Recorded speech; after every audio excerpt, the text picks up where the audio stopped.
মরুভূমির জাহাজ উটের খামার এখন বাংলাদেশে।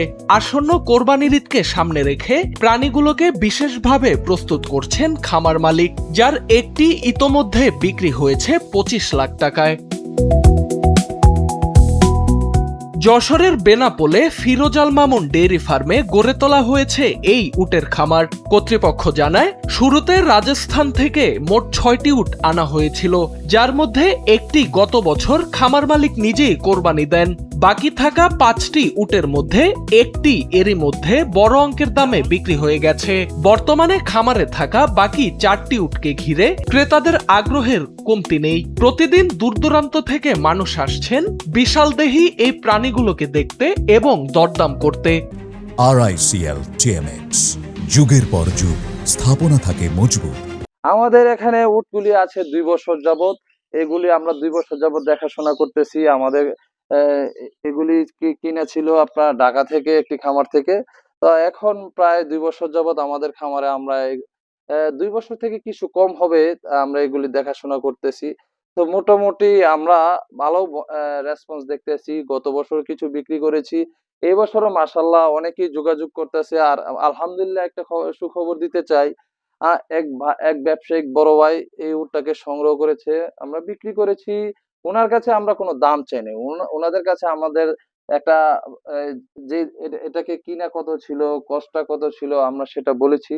উনি খুশি হয়ে একটা দাম বলেছে, আমরা ওই দামে দিয়ে দিয়েছি। প্রায় 2 বছর ধরে নিবিড় পর্যবেক্ষণে লালন পালন করা হচ্ছে এই প্রাণীগুলোকে।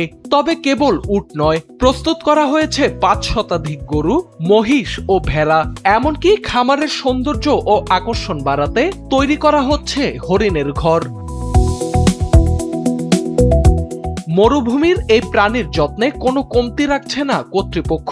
সপ্তাহে 2 দিন নিয়ম করে গোসল করানোর পাশাপাশি নিয়মিত পশু চিকিৎসক দিয়ে করানো হয় স্বাস্থ্য পরীক্ষা। এদের খাদ্য তালিকায় রাখা হয়েছে ভুট্টা, ছোলা, সয়াবিন, কাঁচা ঘাস ও নিম পাতার মতো পুষ্টিকর খাবার।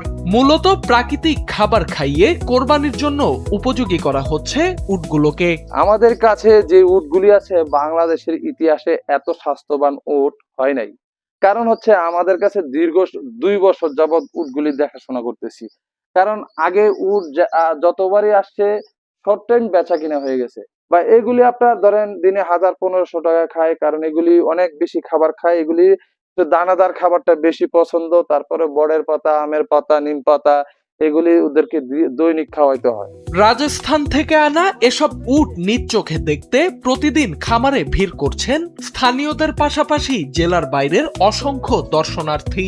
আসন্ন ঈদে রাজস্থানী এই উটগুলো কোরবানির হাটে বাড়তি উন্মাদনা ছড়াবে বলেই প্রত্যাশা খামার মালিকের।